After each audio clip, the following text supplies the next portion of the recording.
Bom dia, boa tarde, boa noite, boa madrugada. Independente da hora que você está assistindo, seja bem-vindo. E comenta aí, de qual cidade você está vendo essa história? Tem crueldade que nem a selva ousa copiar, mas o coração de um homem justo nunca se esconde na mata. A terra rachada estalava sob meus pés descalços como ossos quebrados.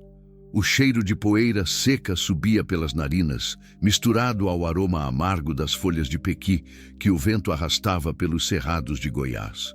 Fazia 3 dias que não chovia, e o céu parecia uma chapa de ferro oxidado, pesando sobre as copas ressecadas dos ipês sem flor. Caminhava desde antes do sol nascer, seguindo a trilha que serpenteava entre os morros baixos da Chapada dos Veadeiros. Era uma rota que eu conhecia de cor. Cada pedra solta, cada curva onde os tatus faziam suas tocas, cada árvore torta que servia de marco. Há 5 anos, percorria essas mesmas pegadas, carregando apenas uma mochila de couro, meu arco de madeira e o peso de um nome que não conseguia mais pronunciar. Miguel. Meu filho tinha 4 anos quando a febre levou. Cabelo preto como carvão. Olhos que brilhavam quando via um bem-te-vi pousado no galho. Morreu nos meus braços numa madrugada fria, enquanto sua mãe, minha Isabel, segurava as mãos pequeninas dele e sussurrava orações que Deus não quis escutar. Ela me culpou. Eu me culpei mais ainda. 2 meses depois, Isabel partiu para Brasília, levando apenas uma mala e o silêncio que cresceu entre nós como mato ruim. Desde então, as trilhas viraram minha casa. Os bichos, minha companhia, o vento, minha conversa. Evitava cidades, pessoas, qualquer coisa que tivesse rosto humano e pudesse despertar lembranças que doíam até na respiração. Era melhor assim. Era mais seguro. O sol já começava a amarelar no horizonte quando ouvi um som abafado, baixo, como um choro preso na garganta. Parei. A brisa da tarde sussurrava entre as folhas secas dos angicos, mas havia algo mais, algo que não pertencia à mata. Meu corpo se enrijeceu. Depois de anos vivendo sozinho, você aprende a ouvir o que não devia estar ali. Era um lamento humano, feminino, distante, mas próximo o suficiente para gelar o sangue. Fechei os olhos. Respirei fundo. O cheiro da terra quente subiu pelas narinas, misturado ao aroma adocicado das flores de mangaba. Por um segundo, pensei em seguir caminho, como sempre fazia. Não era problema meu, não era da minha conta. Havia aprendido a não se envolver. Mas então, o som se repetiu. Um gemido baixo, carregado de desespero. E algo dentro do meu peito, algo que eu julgava morto, se mexeu. Deixei a trilha principal e adentrei o cerrado fechado. Galhos secos estalavam sob meus pés. Espinhos de jurema arranhavam meus braços. O cheiro da mata ficou mais intenso. Terra úmida, folhas em decomposição, o odor forte dos cupinzeiros que se erguiam como torres vermelhas entre as árvores. A cada passo, o som ficava mais claro e mais desesperador. Parei atrás de um tronco grosso de jatobá e espiei. O que vi fez meu estômago revirar. Uma jovem estava suspensa pelos pulsos, amarrada com cordas grossas a um galho baixo de uma aroeira. Os pés mal tocavam o chão de terra batida. O vestido, que um dia devia ter sido azul, estava rasgado e sujo de sangue seco. Os cabelos castanhos grudavam no rosto molhado de lágrimas e suor. Ela balançava levemente, como uma boneca quebrada pendurada no vento. Mas não estava sozinha. A 10 metros de distância, uma onça parda se movia em círculos lentos. O felino era magnífico e aterrorizante. Músculos definidos sob o pelo dourado, patas que se moviam sem fazer ruído, olhos amarelos fixos na presa indefesa. A fome era visível na postura do animal, na forma como as orelhas se mantinham eretas, na língua que passava pelos caninos afiados. A moça choramingava baixinho, como se soubesse que gritar seria inútil, ou talvez não tivesse mais força para isso. Suas mãos estavam roxas devido à circulação cortada pelas cordas. Os braços tremiam de exaustão. Meu coração disparou. O sangue zuniu nos ouvidos. Por um instante, não foi mais a jovem desconhecida que eu via pendurada naquela árvore. Era Miguel. Com seus 4 anos, com seus olhos assustados, com sua voz pequenina pedindo ajuda. Papai, me ajuda! A voz na minha memória era tão real que dei um passo para trás, tropeçando em uma raiz. A onça ergueu a cabeça na minha direção. As pupilas se dilataram. O corpo se enrijeceu, pronto para atacar qualquer ameaça à sua refeição. Eu tinha 2 opções: ir embora e fingir que não vi nada, ou interferir e possivelmente morrer tentando salvar uma estranha. Durante 5 anos, escolhi sempre a primeira opção: fugir, evitar, não se envolver. Mas olhando para aquela jovem, para o desespero no rosto dela, para a forma como seus lábios se moviam em uma oração silenciosa, eu soube que não conseguiria viver comigo mesmo se desse as costas desta vez. Tirei o arco das costas com movimentos lentos. A madeira estava lisa pelo uso constante, encaixando perfeitamente na palma da minha mão calejada. Peguei uma flecha, ponta de ferro forjada por mim mesmo numa forja improvisada, e a encaixei na corda de tripa. A onça farejou o ar. Sentiu meu cheiro. Rosnou baixo, um som gutural que fez os pelos dos meus braços se arrepiarem. Respirei fundo. Mirei não no animal, mas na terra ao lado das patas dianteiras. Não queria matar, apenas assustar, afugentar. Havia espaço na mata para todos nós, mas não naquele momento, não naquela situação. Disparei. A flecha cortou o ar com um assobio agudo e se cravou no chão vermelho, levantando uma pequena nuvem de poeira. A onça saltou para trás, surpreendida. Rosnou mais alto, mostrando os caninos. Por um segundo, pensei que atacaria. Mas então, com a dignidade felina que só os grandes predadores possuem, recuou, passo a passo, sem pressa. Os olhos dourados me fitaram por um momento. Um olhar que parecia dizer: desta vez você venceu, mas a mata é minha. Antes de desaparecer entre as moitas de capim-gordura. Só então percebi que estava segurando a respiração.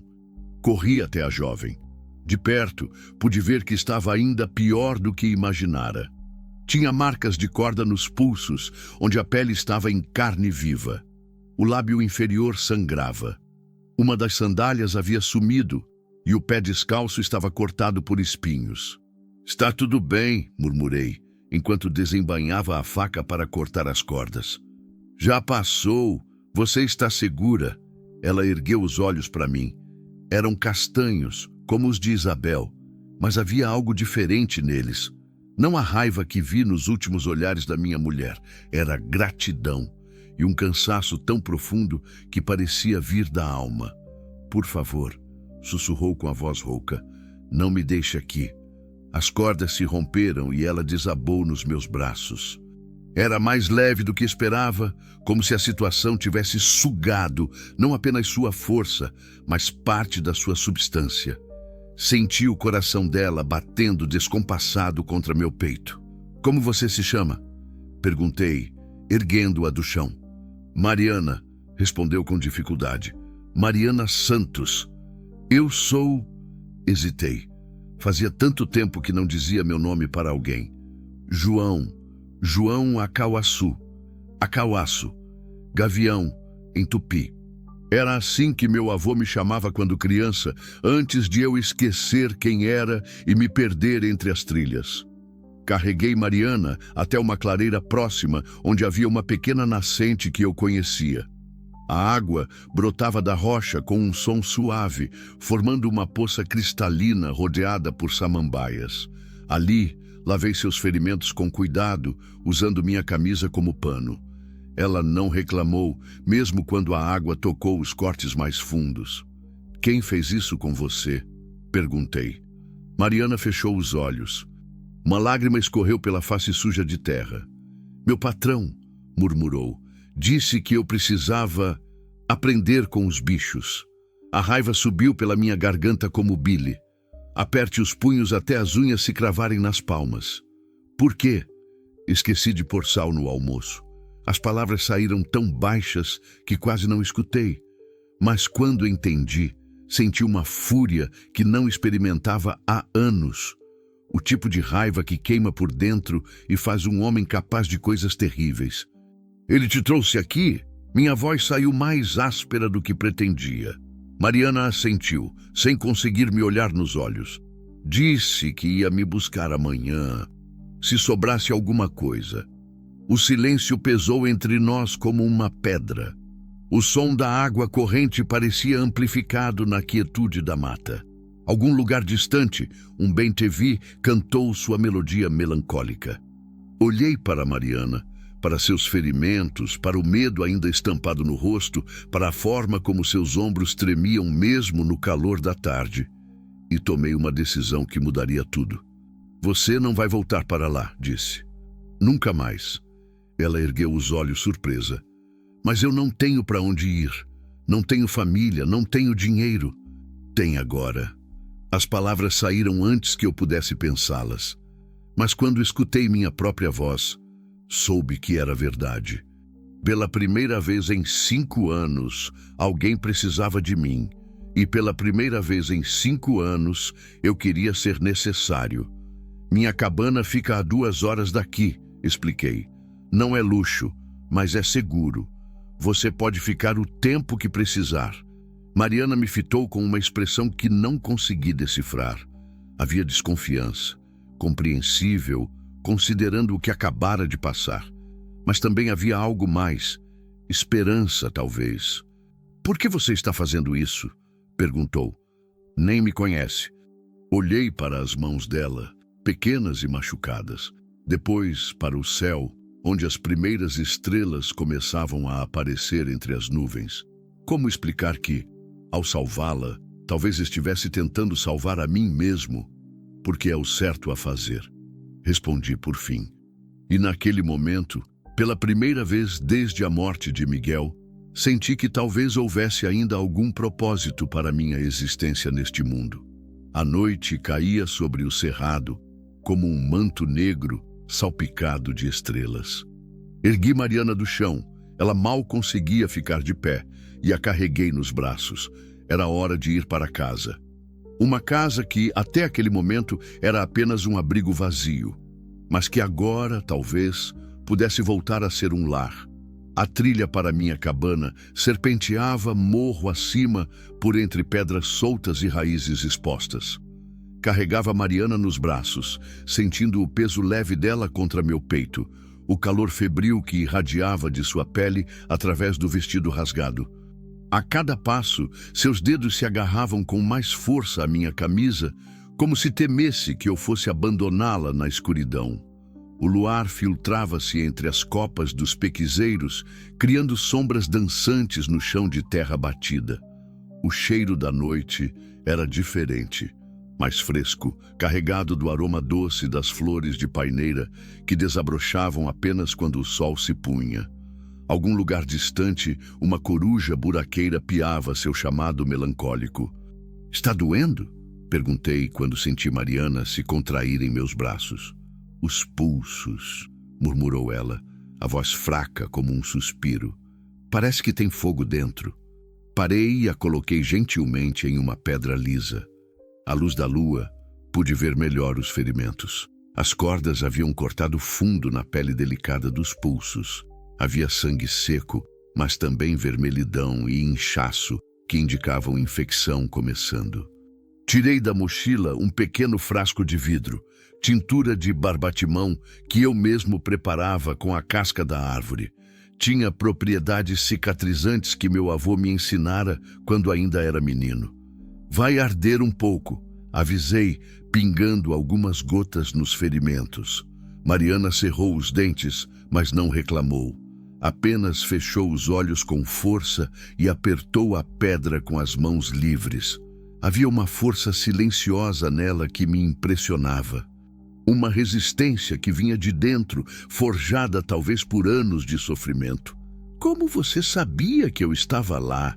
Perguntou quando terminei de fazer os curativos improvisados com tiras da minha própria camisa. Escutei você chorar. E você sempre ajuda estranhos? A pergunta me pegou desprevenido. Olhei para ela, para os olhos castanhos que me fitavam com uma mistura de gratidão e curiosidade, e senti algo se mover no peito. Uma dor antiga, como uma ferida que nunca cicatrizou direito. Não, respondi honestamente. Fazia anos que não ajudava ninguém. Por quê? Ela insistiu com delicadeza. Como explicar? Como contar para uma estranha que por 5 anos eu fugira de qualquer contato humano porque não conseguia suportar a lembrança do meu fracasso como pai e marido? Como dizer que sua voz desesperada na mata me lembrou do último pedido de ajuda do meu filho? É uma longa história, murmurei, erguendo-a novamente nos braços. O resto da caminhada foi feito em silêncio. Um silêncio confortável, porém, como se ambos compreendêssemos que algumas feridas precisam de tempo para serem expostas à luz. Minha cabana ficava no alto de uma pequena elevação, protegida por um bosque de buritis. Era simples. Paredes de adobe, telhado de sapé, uma varanda estreita onde eu costumava sentar para ver o nascer do sol. Havia construído com minhas próprias mãos 3 anos atrás, quando finalmente desisti de perambular sem destino e decidi que precisava de um lugar para chamar de meu. A luz do lampião a querosene dançava nas janelas, criando um ambiente dourado e acolhedor. Empurrei a porta com o pé e entrei, sentindo o cheiro familiar de madeira, fumo de tabaco e as ervas secas que penduravam do teto. Não é muito, disse, depositando Mariana cuidadosamente no único sofá, uma peça simples que eu mesmo havia fabricado, mas é limpo e seguro. Ela olhou ao redor com olhos arregalados. A cabana era espartana. Uma cama de solteiro no canto, uma mesa de madeira rústica, algumas panelas de ferro penduradas na parede, prateleiras com potes de conservas e remédios caseiros. No centro, um fogão a lenha de ferro batido irradiava calor suave. É perfeito, murmurou ela, e algo na sua voz me disse que estava sendo sincera. Acendi mais alguns lampiões e coloquei água para ferver numa panela de barro. Enquanto esperava, preparei um chá de camomila com mel silvestre, algo para acalmar os nervos e ajudar na cicatrização. Mariana me observava em silêncio, encolhida no sofá como um animal ferido que ainda não tem certeza se pode confiar. Você mora aqui sozinho há muito tempo? Perguntou. 5 anos. Não sente falta de pessoas? A pergunta me atingiu como um soco no estômago. Claro que sentia falta. Sentia falta da risada de Miguel ecoando pela casa. Sentia falta do perfume de Isabel no travesseiro. Sentia falta de ter alguém para quem voltar no fim do dia. Às vezes, admiti. O chá ficou pronto e servi numa caneca de barro que meu avô havia feito décadas atrás. Mariana segurou-a com as 2 mãos, inalando o vapor aromático. Só então percebi que ela estava tremendo. Você está com frio? Um pouco, mas acho que é mais do que aconteceu. Peguei um cobertor de lã que estava dobrado num baú e coloquei sobre seus ombros. Ela se enrolou nele como numa proteção, deixando apenas o rosto de fora. Quer contar o que realmente aconteceu? Perguntei, sentando-me na cadeira de frente para ela. Mariana bebeu um gole do chá e fechou os olhos. Quando os abriu novamente, havia lágrimas acumuladas. Trabalho. Trabalhava numa fazenda rica perto de Cavalcante, Fazenda Santa Rita. Você conhece, conhecia de nome. Uma propriedade imensa que pertencia a um empresário de Brasília.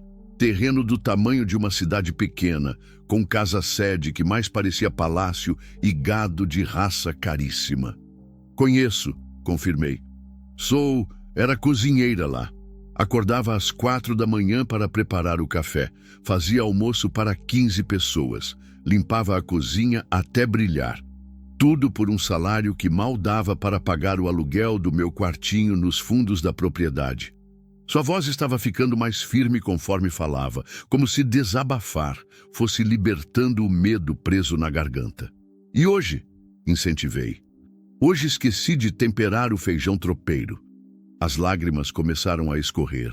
Só isso. Uma coisa tão simples. O patrão, ele se chamava Sebastião Moreira. Ficou furioso. Disse que comida sem sal era comida de porco. Que eu precisava aprender a cozinhar com os bichos da mata. Senti os músculos do meu pescoço se retesarem. A raiva começou a subir novamente, quente e corrosiva. E aí, ele me arrastou até o carro. Eu implorei, pedi desculpas, prometi que nunca mais ia esquecer nada. Mas ele... A voz dela se quebrou. Ele ria. Dizia que os empregados precisavam aprender qual era o lugar deles. Filho da puta! As palavras saíram antes que eu pudesse contê-las. Mariana me olhou surpresa. Devia estar esperando piedade, consolação.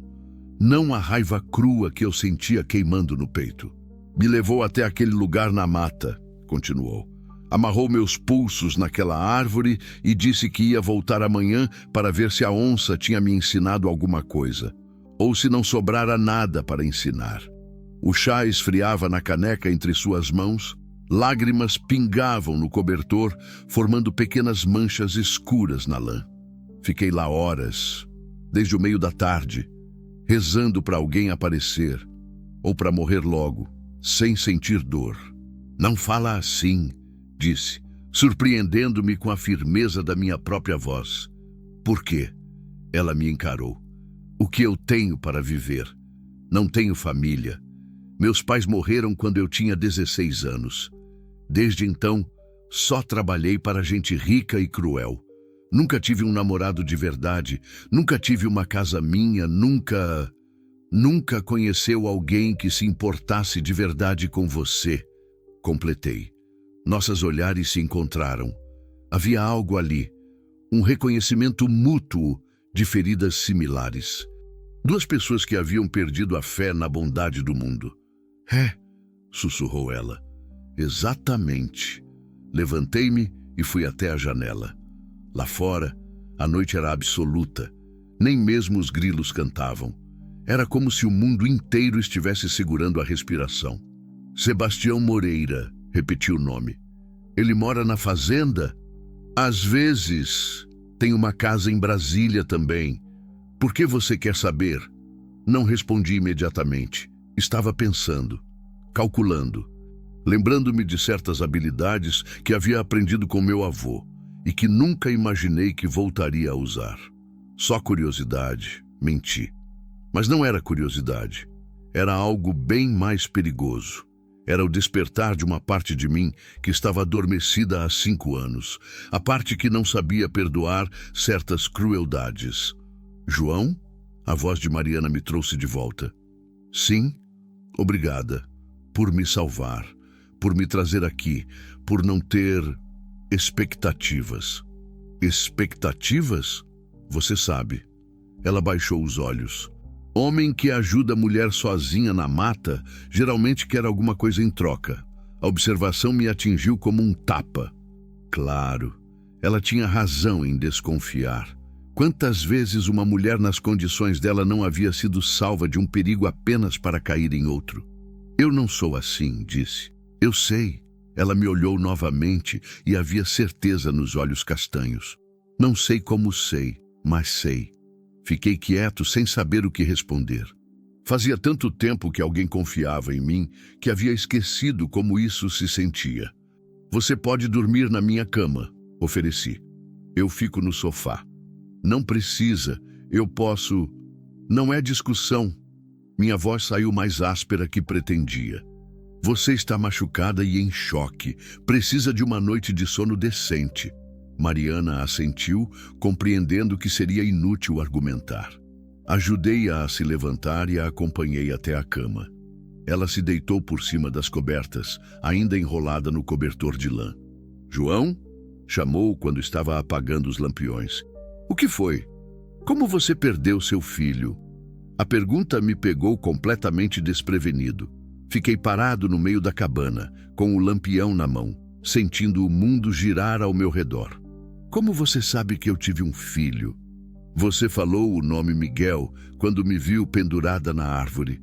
E tem uma tristeza nos seus olhos que só vem de perder alguém muito amado. Fechei os olhos. O lampião tremeu na minha mão. Febre, disse por fim. Febre alta que durou 3 dias. Não havia médico na região. Quando consegui levá-lo para Brasília, já era tarde. Quantos anos? 4. Como meu irmãozinho, murmurou ela. Também morreu de febre. Há muito tempo. Olhei para ela. Mariana estava deitada de lado, fitando-me com uma expressão de profunda compreensão. Era como se, naquele momento, ela enxergasse direto através de mim.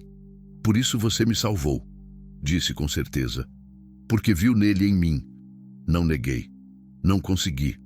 Durma. Foi tudo que consegui dizer antes de apagar o último lampião e mergulhar a cabana em escuridão. Mas enquanto me deitava no sofá, escutando a respiração gradualmente mais calma de Mariana, soube que aquela noite mudara tudo. Pela primeira vez em 5 anos, não estava sozinho na escuridão. E pela primeira vez em 5 anos, isso não me assustava. Estava quase pegando no sono quando escutei. Um motor, distante, mas se aproximando. Sentei-me no sofá, alerta. Eram quase 2 da manhã. Ninguém subia aquela trilha a essa hora, a não ser que o ronco do motor ficou mais alto. 2, talvez 3 motos, vindo na nossa direção. Levantei-me em silêncio e peguei meu arco. Mariana também havia ouvido. Podia vê-la se mexendo na cama, tensa. João, sussurrou. Fica quieta, murmurei de volta. E não acenda nenhuma luz. As motos pararam na base do morro. O silêncio que se seguiu foi ainda mais aterrorizante que o barulho dos motores. Então, uma voz masculina gritou na escuridão. Mariana, sei que você está aí em cima. Era uma voz áspera, carregada de raiva e álcool. O sotaque denunciava a origem urbana. Brasília, provavelmente. Sebastião Moreira havia vindo buscar sua propriedade.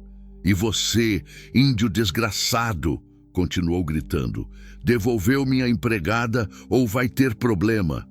Senti o sangue gelar nas veias. Olhei para Mariana, que estava sentada na cama, os olhos arregalados de terror. Ele veio me buscar, sussurrou ela, a voz trêmula. Eu sabia que ia vir. Não? Respondi, surpreso com a firmeza da minha própria voz. Você não vai a lugar nenhum com ele. Mas enquanto dizia isso, uma parte da minha mente já estava calculando as chances. 3 homens, provavelmente armados, contra mim, e com Mariana para proteger. Lá embaixo, Sebastião voltou a gritar. Você tem 5 minutos para descer aqui com ela, senão vamos subir e buscar. O cerrado ficou silencioso novamente. Até os insetos haviam parado de cantar. Era agora que descobriríamos do que éramos feitos, Mariana e eu, e se 5 anos de solidão haviam me preparado para este momento. 5 minutos. Movimentei-me pela cabana como um fantasma, pegando o que precisava sem fazer ruído. Arco. Aljava com 12 flechas, faca de cabo de osso, e algo que não usava há anos. O cocar de penas de arpia que meu avô me dera quando completei 15 anos. Mariana me observava em silêncio, os olhos brilhando na escuridão. Conseguia sentir o medo irradiando dela como ondas de calor. O que você vai fazer? Sussurrou. O que preciso fazer? Eles são 3 e têm armas de fogo. Olhei para ela. Mesmo na penumbra, podia ver as lágrimas acumuladas nos olhos castanhos. Você prefere voltar com ele? Não. A resposta saiu rápida demais, carregada de pânico. Mas também não quero que você morra por minha causa. Parei de me preparar e me agachei ao lado da cama. Peguei as mãos dela, pequenas, ainda quentes da febre dos ferimentos. Mariana, me escuta bem. Não vou deixar aquele homem levar você. Entendeu? Não importa o que aconteça. Mas não temas.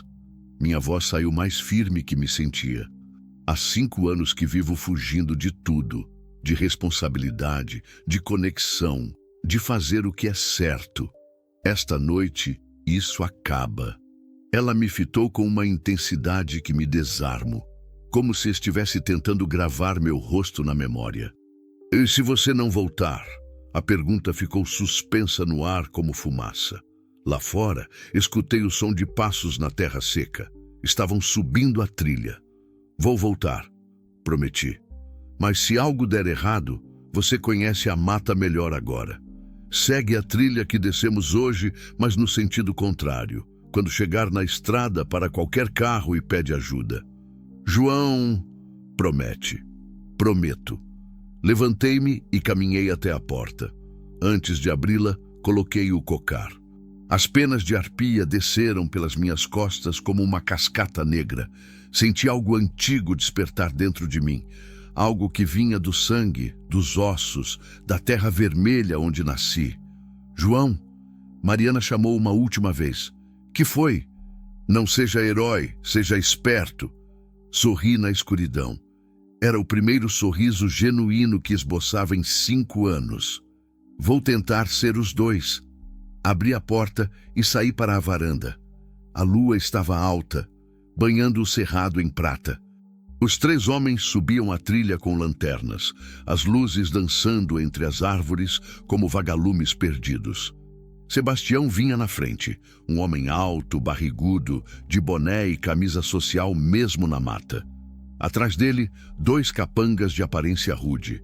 Um carregava uma espingarda, o outro um revólver na cintura. Quando me viram na varanda, uma silhueta escura contra a luz dourada que vazava da cabana. Pararam. Aí está o índio! Gritou Sebastião, apontando para mim.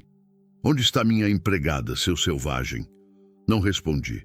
Apenas desci os 3 degraus da varanda e caminhei na direção deles. O arco pendia frouxo na minha mão esquerda. As penas do cocar sussurravam no vento morno da noite. Você está surdo, é? Sebastião subiu o tom. Falei onde está a Mariana. Parei a 10 metros de distância. Ali podia sentir o cheiro deles. Suor azedo, álcool, o perfume enjoativo que homens ricos usam para disfarçar o fedor da podridão interior. Ela não quer ir com você, disse minha voz cortando a noite como uma lâmina. Sebastião riu, um som desagradável, como hiena roendo o osso. Ela não tem escolha, índio burro. É minha empregada, tem contrato assinado e depois do que fez hoje, ainda deve ser punida adequadamente. Que punição! Isso não é da sua conta. É sim. Dei um passo à frente. Ela está sob minha proteção agora. Proteção? Sebastião quase gargalhou. Seu merdinha, você sabe com quem está falando? Eu tenho fazenda de 10.000 hectares, tenho gado que vale mais que sua vida inteira. Tenho advogados em Brasília que podem fazer você desaparecer da face da terra. Mas você não tem caráter. O silêncio que se seguiu foi cortante. Um dos capangas, o da espingarda, deu um passo nervoso para o lado. Repete isso, desgraçado, rosnou Sebastião. Você ouviu bem. Encarei-o sem piscar. Homem que amarra a mulher indefesa para virar comida de onça não é homem. É coisa pior que animal. A face de Sebastião se contorceu de raiva. Ele fez um gesto para os capangas. Pega ele e quebra os braços antes de trazer aqui embaixo. Os 2 homens avançaram. O da espingarda manteve a arma apontada para o chão. Provavelmente ordens para não me matar antes de me educar. O outro sacou o revólver, mas também sem mirar diretamente. Erro fatal. Quando o primeiro chegou perto, fiz o que meu avô me ensinara décadas atrás. Movi-me como água, fluido, imprevisível. Agarrei a coronha da espingarda e puxei para cima, enquanto meu joelho subia para encontrar o estômago do homem. Ele se dobrou, sem ar. Arranquei a arma das mãos dele e a quebrei contra meu joelho como se fosse graveto seco.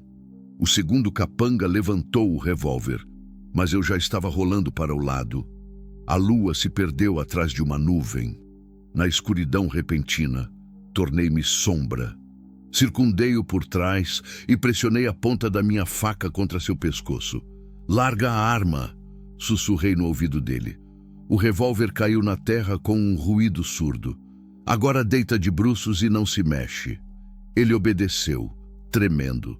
Sebastião havia recuado vários passos, os olhos arregalados. Na penumbra, eu devia parecer exatamente o que ele temia.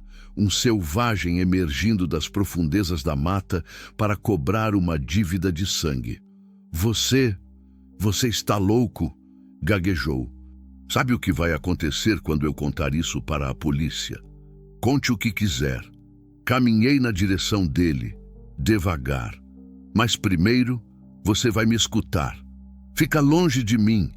A Mariana não é sua propriedade." Continuei andando. "É ser humano, com direitos, com dignidade, coisas que você não entende porque está podre por dentro.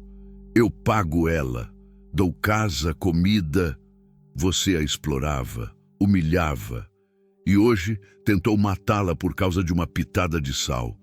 Sebastião tropeçou numa raiz e caiu sentado. O boné voou, revelando uma careca suada e reluzente. "Foi só um susto. Eu ia buscar ela amanhã." Mentira. Parei a 3 metros dele. "Você contava que a onça fizesse seu trabalho sujo. Assim não teria que pagar rescisão nem explicar o desaparecimento. Você não pode provar nada." "Não preciso provar." Ergui o arco e encaixei uma flecha.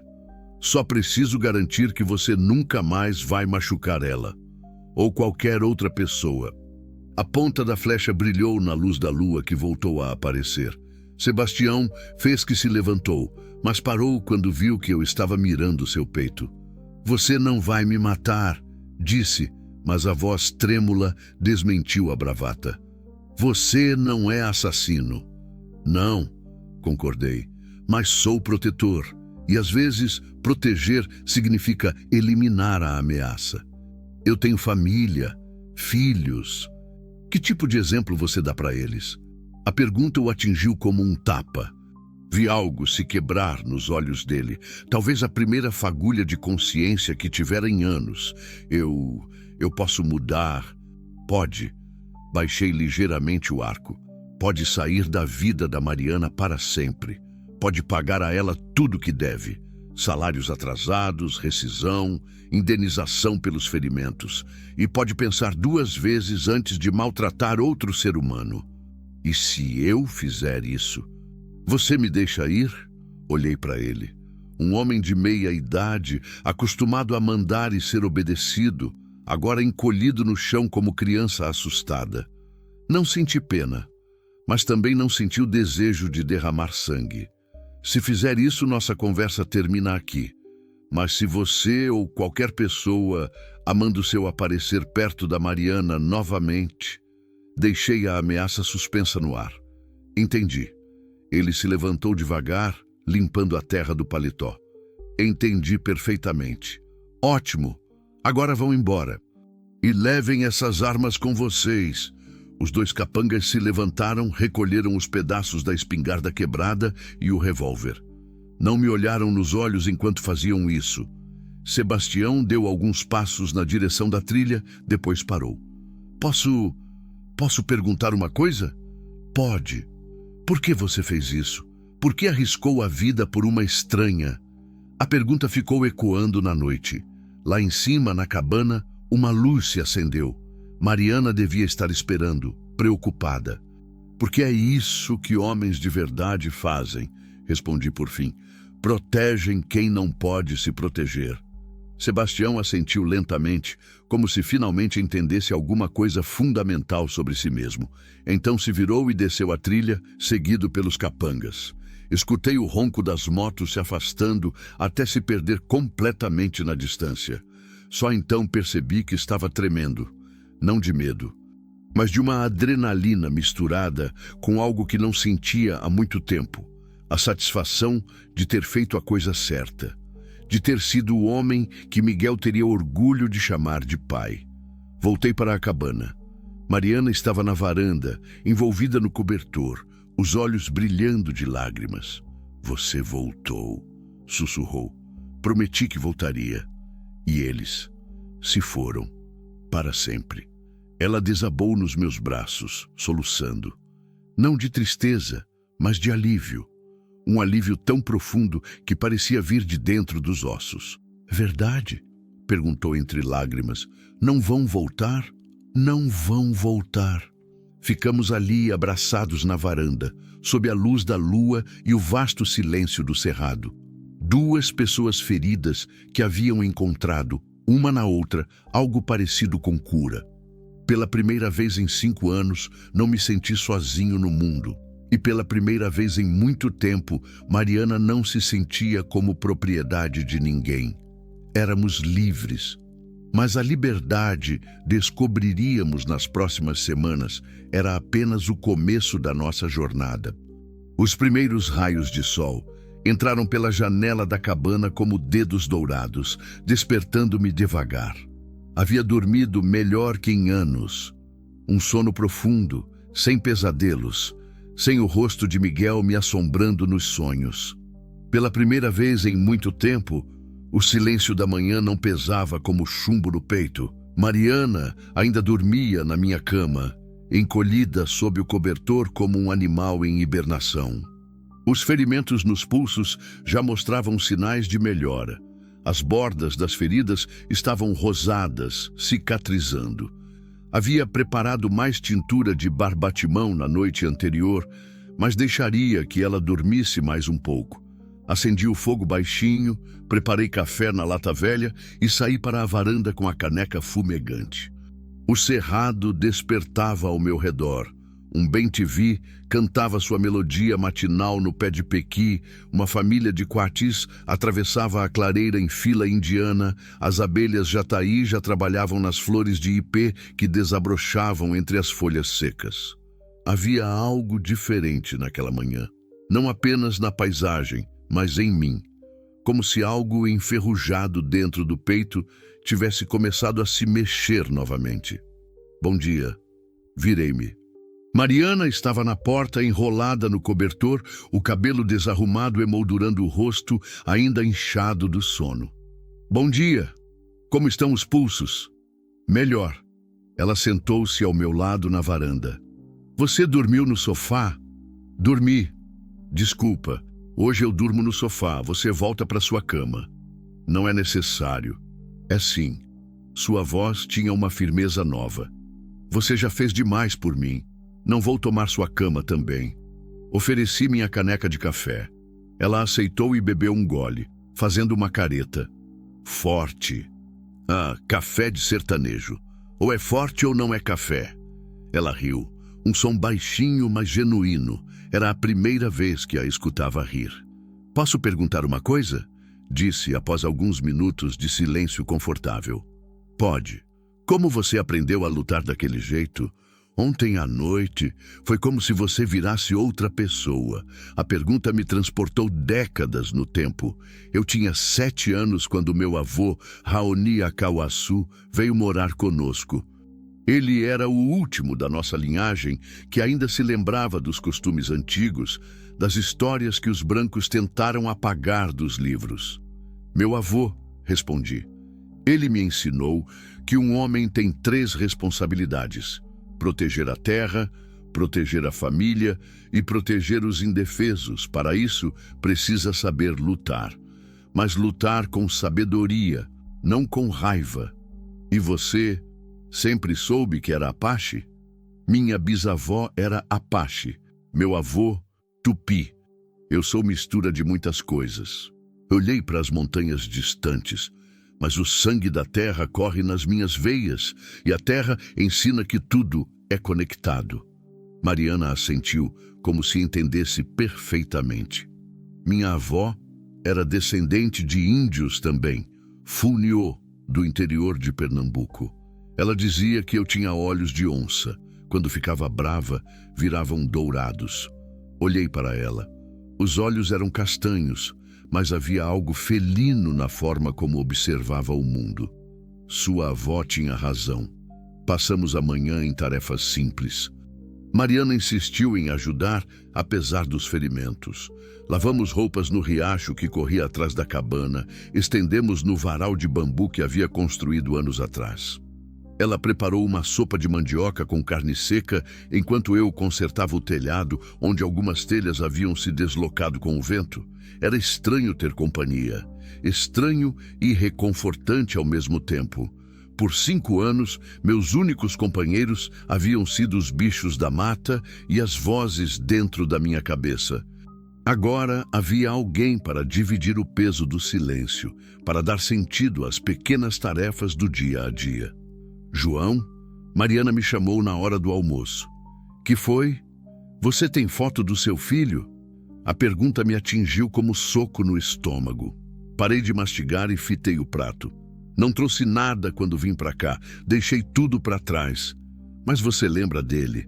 Todos os dias. Como ele era? Fechei os olhos. Miguel apareceu na minha mente como sempre aparecia, correndo entre as árvores, rindo alto, os bracinhos pequenos se estendendo para me abraçar quando chegava do trabalho. Era alegre, curioso, fazia 1000 perguntas por dia. Queria saber o nome de cada passarinho, de cada planta. Sonhava em ser veterinário para cuidar dos bichos machucados. Igual ao pai, abri os olhos e olhei para ela. Mariana me observava com uma ternura que me desarmo. Como assim? Você cuida de mim como quem cuida de bicho machucado, com paciência, com carinho, sem pressa de ver resultado. Não soube o que responder. Há tanto tempo que ninguém me via assim, como alguém capaz de cuidar, de proteger, de amar. Fala dele, pediu suavemente. Fala mais do Miguel, e eu falei. Pela primeira vez em 5 anos, falei do meu filho sem que o peito doesse como ferida aberta. Contei das travessuras, das noites que ficava acordado com febre, dos desenhos que fazia de animais imaginários. Contei de como ele me chamava de Papai Índio, porque eu sabia o nome de todas as plantas da mata. Mariana escutava em silêncio, às vezes sorrindo, às vezes com lágrimas nos olhos. Ele ficaria orgulhoso do que você fez ontem, disse quando terminei. Acha? Tenho certeza. Você se tornou o homem que ele admirava. A tarde passou devagar. Mariana cochilou na rede que havia armado na varanda enquanto eu verificava as armadilhas para pegar peixes no riacho. Havia 3 bagres pequenos presos, o suficiente para o jantar. Estava voltando para a cabana quando vi. Uma mulher vinha subindo a trilha. Loira de meia idade, roupas caras, mesmo de longe dava para perceber que não pertencia àquele lugar. Caminhava devagar, como se cada passo fosse uma decisão difícil. Parei e esperei. Tinha aprendido a não fazer movimentos bruscos quando estranhos apareciam na minha propriedade. A mulher se aproximou, até ficar a 10 metros de distância. Era bonita de um jeito cansado, com rugas ao redor dos olhos azuis que falavam de muito choro. Usava uma blusa de seda branca e calça social, completamente inadequada para a mata. Você é João Acauaço? Perguntou. Depende de quem quer saber. Meu nome é Isabel. Isabel Acauaço. O mundo parou. O ar parou. Meu coração parou. Minha ex-esposa, a mãe de Miguel, depois de 5 anos estava ali, parada na minha frente, como um fantasma materializado. Isabel. Mal consegui pronunciar o nome. Oi, João. Ficamos nos olhando por um tempo que pareceu eterno. Ela estava diferente. Mais magra, com cabelos mais curtos, uma tristeza nos olhos que não estava lá antes. Mas ainda era a mulher por quem me apaixonei 20 anos atrás. O que você está fazendo aqui? Perguntei finalmente. Preciso falar com você. É importante. Depois de 5 anos, a mágoa antiga voltou queimando na garganta. Agora é importante? João, por favor. Eu sei que não tenho direito de aparecer assim, mas... Não tem mesmo. Mas preciso te contar uma coisa. Sobre Miguel. Sobre o que realmente aconteceu naquela noite. Senti o chão se mexer sob meus pés.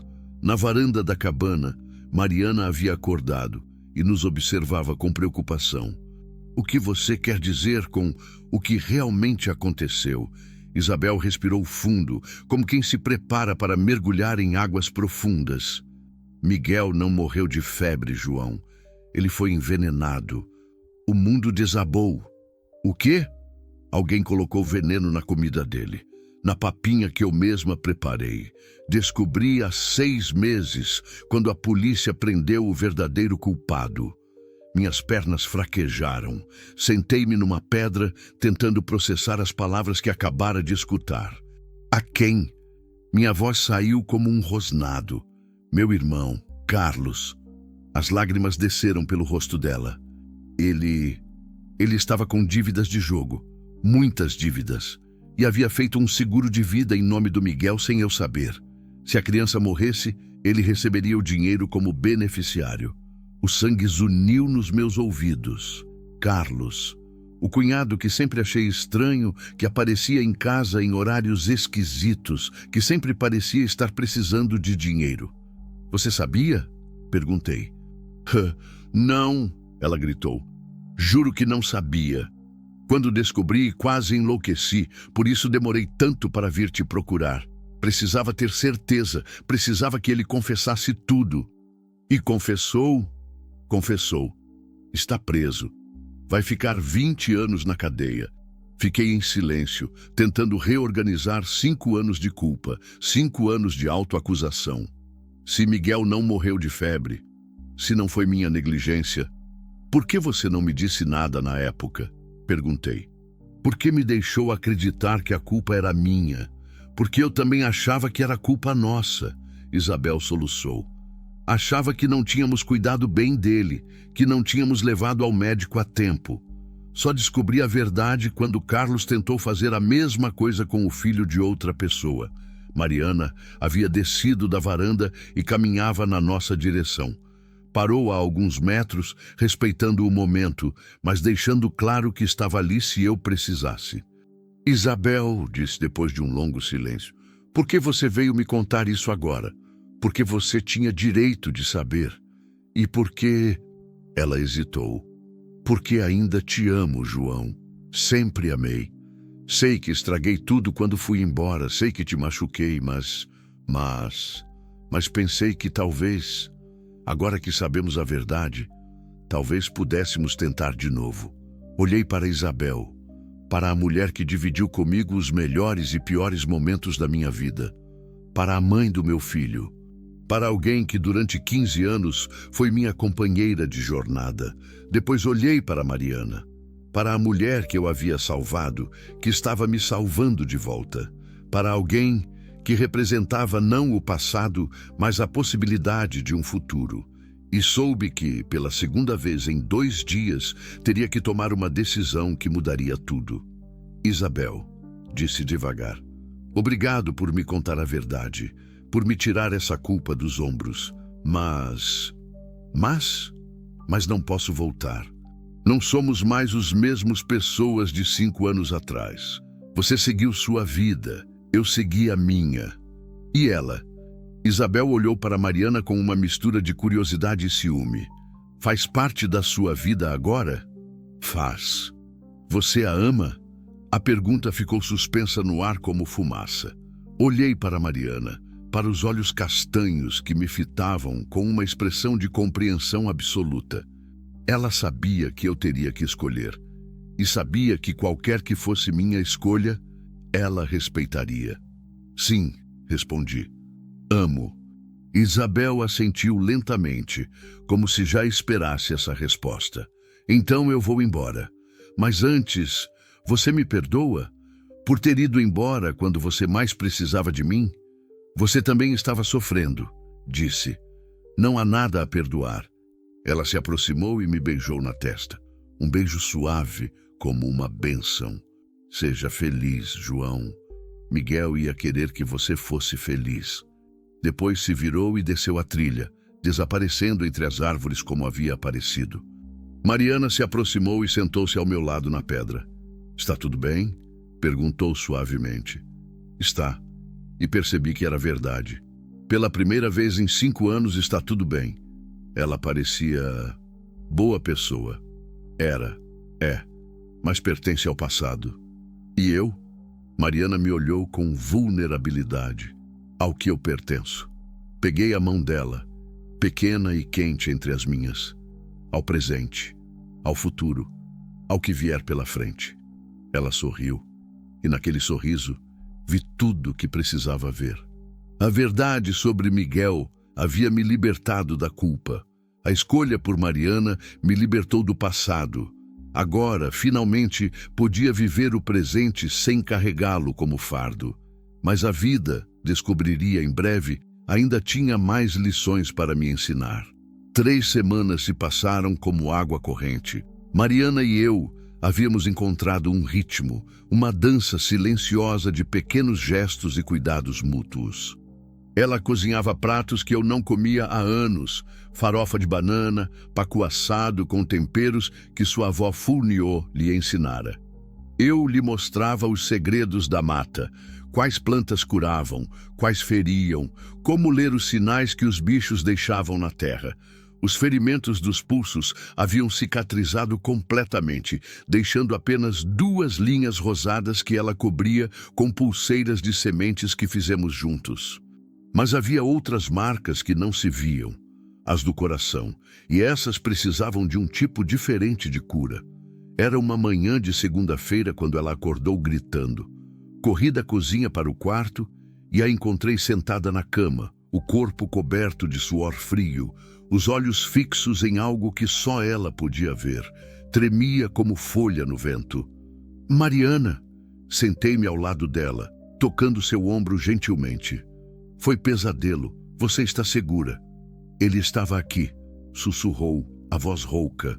Sebastião. Ele estava me amarrando de novo na árvore, mas desta vez você não chegava a tempo. Abracei-a, sentindo o coração dela batendo descompassado contra meu peito. Foi só um sonho. Ele não vai voltar. Prometi, lembra? Mas e se voltar? E se trouxer mais gente? E se... Mariana. Segurei seu rosto entre as mãos, forçando-a a me olhar. Eu não vou deixar nada acontecer com você. Nunca. Entendeu? Ela assentiu, mas conseguia ver o medo ainda pulsando nos olhos castanhos. Desculpa. Sei que é bobagem. Não é bobagem. Trauma demora para curar. É normal ter pesadelos. Você tem? Pesadelos com Miguel? A pergunta me pegou desprevenido. Havia parado de ter pesadelos com meu filho depois que Isabel me contou a verdade. Era como se a revelação tivesse quebrado alguma corrente que me prendia ao passado. Não tenho mais, respondi honestamente. Acho que descobrir o que realmente aconteceu me libertou. Invejo você. Ela se recostou em meu ombro. Eu queria que aparecesse alguém para me dizer que Sebastião nunca existiu. Ele existiu, mas não existe mais na sua vida, e isso é o que importa. Fizemos café juntos na cozinha. Mariana ainda estava abatida, mas o gesto de moer os grãos na pedra, de esperar a água ferver, parecia acalmá-la. Tinha aprendido que pequenos rituais cotidianos eram âncoras contra a tempestade das memórias ruins. João, disse enquanto esperávamos o café coar. Posso te perguntar uma coisa pessoal? Pode. Você se sente culpado por ter me salvado? Parei de mexer o açúcar mascavo. Como assim? Às vezes sinto que você me vê como uma penitência. Como se cuidar de mim fosse um jeito de se perdoar por não ter conseguido salvar Miguel. A observação me atingiu como uma flecha certeira. Havia verdade ali. Uma verdade que eu mesmo não queria enxergar completamente. No começo, talvez, admiti. Mas não é mais assim. Tem certeza? Olhei para ela. Para os cabelos castanhos que caíam sobre os ombros, para as mãos pequenas que seguravam a caneca de café, para a forma como mordia o lábio inferior quando estava nervosa. Havia algo nela que ia muito além da minha necessidade de redenção. Tenho certeza. Você não é substituta de nada, Mariana. É você. E o que sou eu para você? A pergunta ficou suspensa no ar como fumaça. Como definir o que ela era? A mulher que me trouxe de volta à vida, a companheira que transformou minha cabana em lar, a pessoa que me ensinou que era possível amar novamente sem trair a memória do que perdemos? É a pessoa que me fez lembrar que eu não nasci para viver sozinho. Respondi por fim. Ela sorriu, um sorriso pequeno, mas genuíno. Obrigada por ser honesto. Sempre vou ser honesto com você. O resto da manhã passou em atividades normais. Mariana teceu uma cesta de palha enquanto eu consertava o cadeado da porta. Havia enferrujado com as chuvas de janeiro. Por volta do meio-dia, saí para verificar as armadilhas de peixe no riacho. Foi lá que os encontrei. 3 homens conversavam em voz baixa na margem oposta. Não eram da região. Isso era óbvio pela forma como se moviam, desajeitados entre as pedras molhadas. Usavam roupas escuras, inadequadas para o calor do cerrado. E havia algo na postura deles que me deixou em alerta. Recuei para trás de uma moita de capim-gordura e observei. Um deles mostrava algo para os outros. Parecia uma foto. Depois apontou na direção da minha cabana. Meu sangue gelou. Esperei até eles se afastarem rio abaixo antes de voltar correndo para casa. Mariana estava estendendo roupas no varal, cantarolando baixinho uma música que sua avó costumava cantar. Mariana, chamei, tentando manter a voz calma. Precisa entrar, agora. Ela percebeu a urgência no meu tom e largou o lençol que estava pendurando. O que foi? Tem gente estranha na região. 3 homens. Acho que estão procurando você. A cor sumiu do rosto dela. Sebastião mandou? Não sei, mas não vamos descobrir. Peguei meu arco e a aljava. Vamos sair daqui. Tem um abrigo na serra, mais para o norte, lugar que ninguém conhece. Mas nossa casa a gente constrói em qualquer lugar. O importante é você estar segura. Mariana assentiu e começou a juntar nossas coisas. Poucos pertences cabiam em 2 mochilas. Roupas essenciais, medicamentos caseiros, um pouco de comida seca. Éramos nômades por natureza, ela e eu. Carregávamos o que importava dentro do peito. Estava fechando a última mochila quando escutei vozes vindo na direção da cabana. Rápido, sussurrei para Mariana. Pela janela dos fundos. Saímos silenciosamente pela parte de trás da casa. A mata fechada começava a poucos metros da varanda traseira. Se conseguíssemos chegar às árvores sem sermos vistos, teríamos chance. Para onde eles foram? Escutei uma voz masculina, áspera. Devem estar por perto. As roupas no varal ainda estão úmidas. Sebastião falou que o índio é perigoso. Cuidado. Então era isso. Sebastião havia quebrado nossa trégua. Mandara homens para nos buscar. Chegamos à linha das árvores sem sermos detectados. Ali, segurei a mão de Mariana e sussurrei. Não importa o que aconteça, você continua correndo serra acima. Entendeu? Não para, não olha para trás. E você? Vou garantir que eles não nos sigam. João, não. Não me deixa sozinha. Não vou deixar. Mas preciso ganhar tempo para a gente fugir. Vi as lágrimas se acumularem nos olhos dela, mas também vi determinação. Mariana havia aprendido a ser forte nas últimas semanas. Quanto tempo? Perguntou. 1 hora. Se eu não aparecer em 1 hora, você continua até a estrada e pede ajuda. João, promete. Prometo. Beijei-a rapidamente. Um beijo que sabia a despedida e esperança ao mesmo tempo. Agora vai, e não olha para trás. Mariana desapareceu entre as árvores como um fantasma. Só então me virei para enfrentar os homens que haviam invadido nosso santuário. Eles estavam revistando a cabana quando apareci na varanda da frente. 3 figuras encorpadas, de roupas escuras, movendo-se pela nossa casa como se fossem donos do lugar. Procurando alguma coisa? Perguntei. Os 3 se viraram.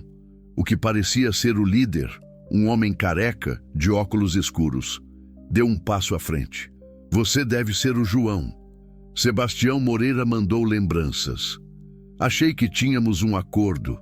Acordos mudam. Ele sorriu sem humor. Principalmente quando se descobre que certas pessoas andam falando demais com gente que não deviam. Não sei do que você está falando. A Mariana foi à polícia. Fez uma denúncia formal contra o patrão. Agora vai ter que responder por calúnia e difamação. Menti quando disse que não sabia. Mariana havia me contado na semana anterior que queria denunciar Sebastião oficialmente. Eu tentei dissuadi-la, disse que era perigoso, que o homem tinha poder e dinheiro, mas ela insistiu que era a coisa certa a fazer. Ela disse a verdade, não é calúnia.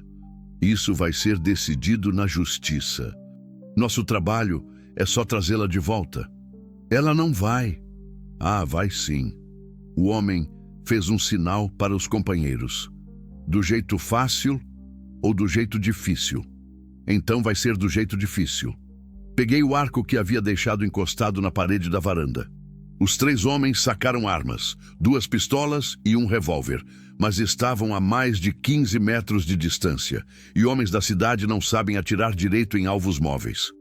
Última chance, índio. Entrega a mulher e ninguém se machuca. Ela não está aqui. Mentira. Vimos vocês 2 há pouco. Viu mal. O líder fez outro sinal. Os 3 se espalharam, tentando me cercar. Mas conhecia aquele terreno melhor que as palmas das minhas mãos. Sabia onde cada pedra estava solta, onde cada buraco se escondia na grama. Quando o primeiro atirou, eu já estava rolando para trás da cisterna de pedra.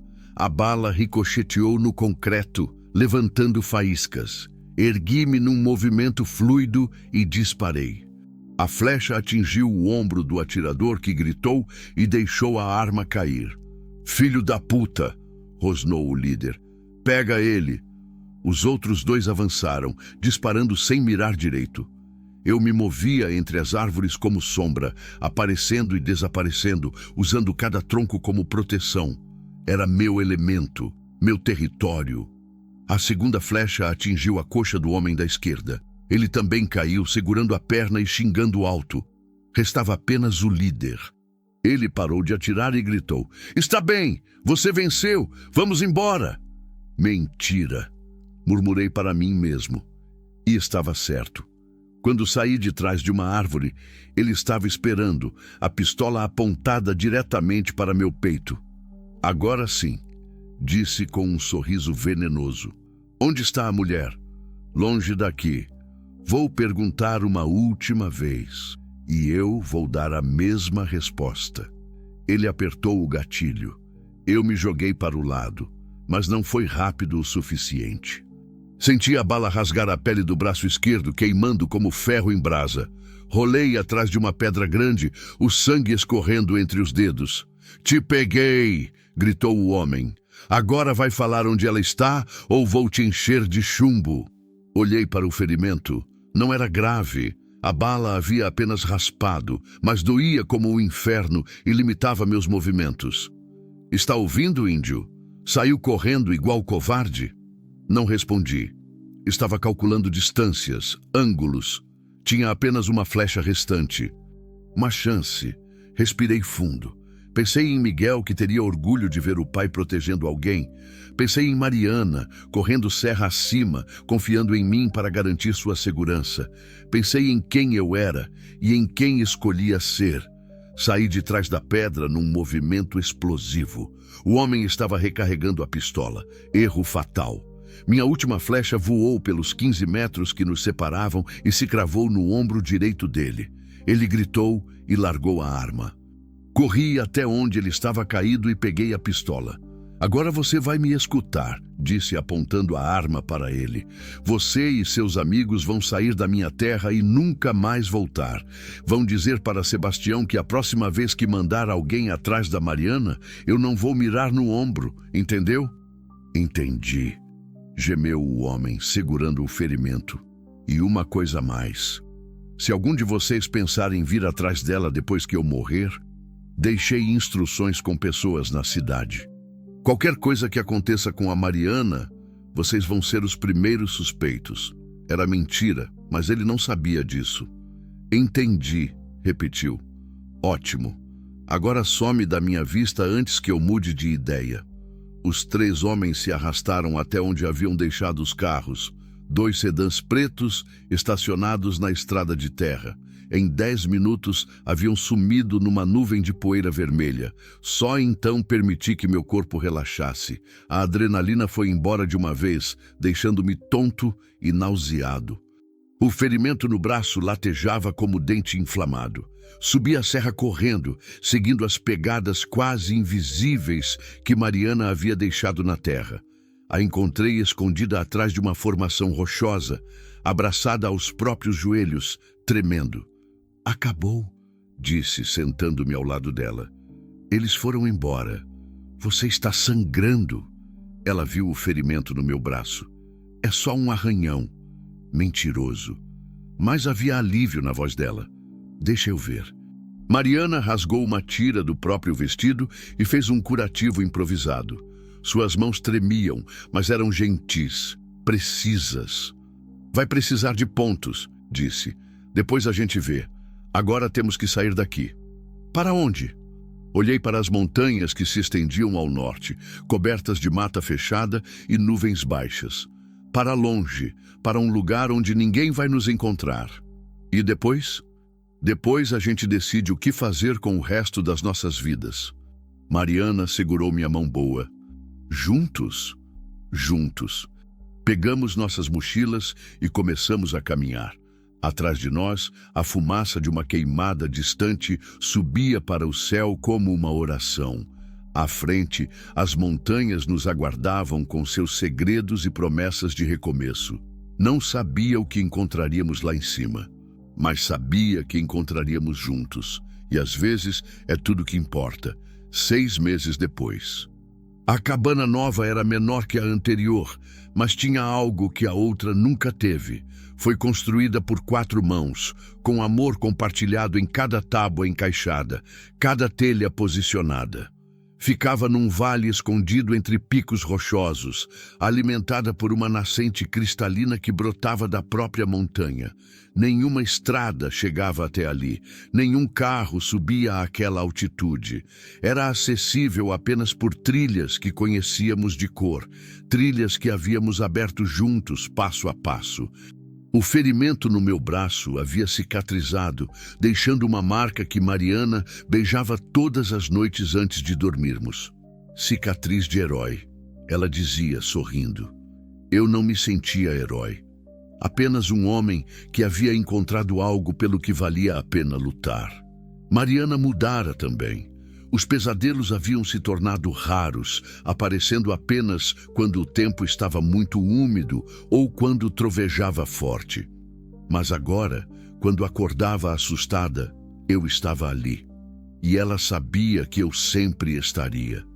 Naquela manhã de julho, frio cortante, céu azul sem nuvens, acordei com o cheiro de pão caseiro vindo da cozinha. Era aniversário de morte de Miguel, 7 anos. Mariana sabia, claro, lembrava das datas importantes como quem guarda tesouros. Bom dia, disse quando entrei na cozinha, envolvendo-me pela cintura por trás. Bom dia. Ela se encostou em mim, a cabeça no meu ombro. Como você está? Bem. E era verdade. Pela primeira vez em 7 anos, estou realmente bem. Quer ir até lá?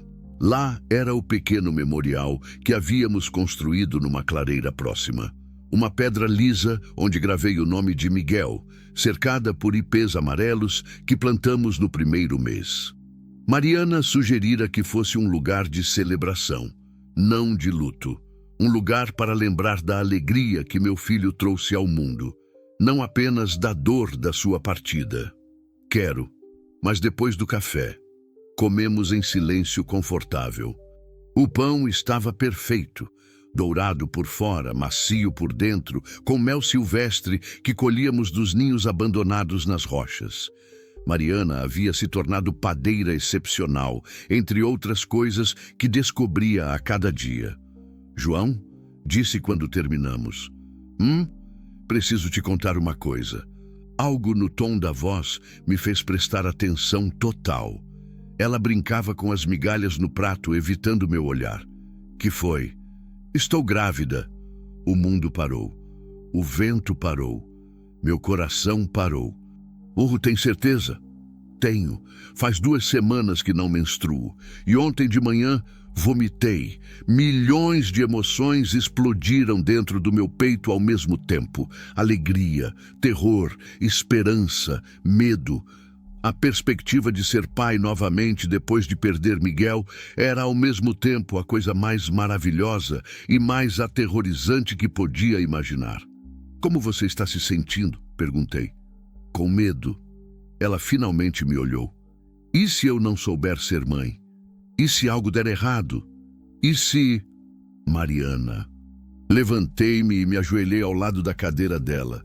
Você vai ser uma mãe maravilhosa e não vai dar nada errado. Vamos cuidar desta criança como se fosse feita de cristal. Você está feliz? Estou. Peguei as mãos dela entre as minhas. Assustado, mas feliz. É como se Miguel estivesse dizendo que está tudo bem, que posso amar de novo sem culpa. Mariana chorou. Lágrimas de alívio, de alegria, de todas as emoções que não conseguia nomear. Eu chorei também pela primeira vez em anos, lágrimas que não vinham da dor, mas da gratidão.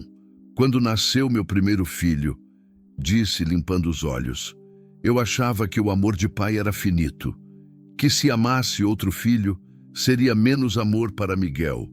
Agora sei que não é assim. Amor não diminui quando se divide, multiplica. Miguel aprovaria?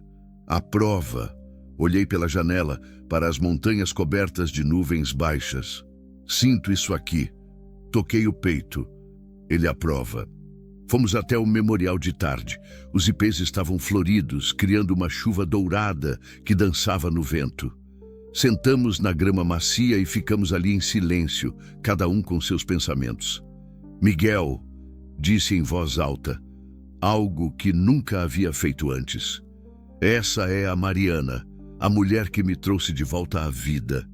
Em alguns meses, você vai ter um irmãozinho ou irmãzinha. Sei que vai cuidar dele, lá de onde está. O vento sussurrou entre as folhas como resposta. E obrigado, continuei. Por me mostrar que homem de verdade protege quem ama. Foi isso que você fez comigo todos os dias da sua vida. Me protegeu de ser menos do que podia ser. Mariana segurou minha mão e sussurrou. Oi, Miguel. Sou eu quem cuida do seu pai agora. Prometo fazer isso com o mesmo amor que você fazia. Ficamos ali até o sol começar a se pôr, pintando as montanhas de dourado e vermelho. Quando voltamos para casa, havia uma paz dentro de mim que não sentia há uma década. João, Mariana me chamou quando estávamos deitados prontos para dormir. Que foi? Você acha que as pessoas conseguem se curar completamente? Ou a gente só aprende a carregar as feridas com mais dignidade? A pergunta me fez pensar. Nas cicatrizes que ambos carregávamos, as visíveis e as invisíveis. Na jornada que fizemos desde aquela noite na mata quando a encontrei amarrada, prestes a virar comida de onça. Acho que cura não é esquecer a dor, respondi. É descobrir que existe beleza suficiente no mundo para equilibrar o sofrimento. É aprender que feridas podem virar porta para empatia e que amor verdadeiro não evita cicatrizes, as acolhe, como você me acolheu, como você me acolheu também. Ela se aconchegou no meu peito, a respiração gradualmente se acalmando rumo ao sono. Mas antes de adormecer, murmurou. Obrigada por não ter passado direto quando me ouviu chorando. Obrigado por ter chorado alto o suficiente para eu escutar. Na escuridão, sorri, lembrando daquela primeira noite. 2 estranhos feridos que se encontraram no meio do nada. Ela pendurada numa árvore, eu fugindo da própria vida. Nenhum de nós imaginava que aquele encontro mudaria tudo. 2 anos depois, Maria Isabel Acauaçu nasceu numa manhã de dezembro, quando os ipês floriam e as primeiras chuvas chegavam à serra. Tinha os olhos da mãe e a teimosia do pai. Chorava alto quando queria atenção e sorria como anjo quando conseguia o que queria. Miguel teria adorado ela. Mariana se revelou a mãe que sempre soube que seria. Paciente, carinhosa, forte quando preciso. Eu descobri que era possível amar um segundo filho com a mesma intensidade, sem trair a memória do primeiro. Nossa vida era simples, mas plena. Plantávamos nossa comida, criávamos galinhas, vendíamos mel e artesanato no povoado mais próximo uma vez por mês. As pessoas da região nos conheciam como o casal da serra. Ele, o índio que falava pouco e sabia de tudo sobre plantas medicinais. Ela, a moça que fazia o melhor pão caseiro do estado. Ninguém sabia nossa história completa. Ninguém sabia das cicatrizes que carregávamos. Para eles, éramos apenas um casal que havia escolhido a vida simples na montanha. E talvez fosse isso mesmo que éramos agora. Uma tarde, quando Maria Isabel dormia na rede da varanda e Mariana preparava geleia de pequi, chegou uma visita inesperada. Um jovem, não devia ter mais que 20 anos, subia a trilha com dificuldade. Magro, roupas rasgadas, olhar assustado. "Por favor", disse quando me viu. "Preciso de ajuda. Estão me perseguindo." Olhei para Mariana. Ela assentiu, sorrindo. Ambos sabíamos o que faríamos. "Entre", disse. "Vamos conversar." O rapaz se chamava Carlos. Havia se envolvido com gente errada em Brasília, devia dinheiro para agiotas, fugia há 3 dias pela mata. Estava com fome, sede, medo. Demos comida, água, roupa limpa. Ouvimos sua história sem julgar. E quando ele perguntou se podia ficar alguns dias até decidir o que fazer da vida, respondemos que sim. "Por quê?", perguntou surpreso. "Vocês nem me conhecem." "Porque alguém já fez isso por nós", respondeu Mariana. "E porque é isso que gente boa faz. Ajuda quem precisa." Carlos ficou 2 semanas. Ajudou nas tarefas da casa, brincou com Maria Isabel, aprendeu a fazer pão com Mariana. Quando partiu, mais forte, com um pouco de dinheiro que lhe demos, um plano para recomeçar a vida numa cidade longe dos problemas, deixou uma carta. "Obrigado por me mostrarem que ainda existe bondade no mundo. Vou levar vocês no coração para sempre." "Sabe o que isso significa?", perguntei para Mariana depois que ele se foi. "O quê?" "Que nossa ferida virou porta. Que o que passamos nos ensinou a reconhecer dor nos outros. E que nossa cura só fica completa quando ajudamos outros a se curar também. O círculo se fecha e se abre para o próximo que precisar. Hoje, quando olho para trás, vejo como tudo se conecta. Miguel me ensinou a amar incondicionalmente. A perda dele me ensinou que amor verdadeiro não morre com a morte. Isabel me ensinou a perdoar. Mariana me ensinou que é possível recomeçar. Maria Isabel me ensinou que o coração humano é infinito. E todos os que passaram por nossa casa, Carlos e tantos outros, me ensinaram que cura compartilhada é cura multiplicada. Reflexão final. Há encontros que nos mudam para sempre. Não os planejados, não os esperados, mas aqueles que chegam disfarçados de acaso quando estamos mais perdidos, mais quebrados, mais convencidos de que não há saída. Mariana chegou na minha vida amarrada numa árvore, prestes a virar comida de bicho. Eu cheguei na dela como um fantasma solitário que havia desistido de viver. 2 feridos que se encontraram no exato momento em que ambos precisavam de salvação. Descobrimos que salvar alguém é também se salvar. Que acolher dor alheia é curar a própria dor. Que amor verdadeiro não nasce da perfeição, mas da coragem de se mostrar vulnerável para outro ser vulnerável. A mata ensina isso todos os dias. Uma árvore caída vira adubo para outras crescerem. Um animal ferido é cuidado pelo bando. Chuva que destrói também fertiliza. Morte que dói também gera vida. Hoje sei que não salvei Mariana daquela onça apenas por bondade. Salvei porque reconheci nela a minha própria necessidade de salvação. E ela não ficou comigo apenas por gratidão. Ficou porque viu em mim o homem que eu podia voltar a ser. Nosso amor nasceu da ferida, cresceu no cuidado mútuo e se tornou árvore grande o suficiente para abrigar outros passarinhos perdidos.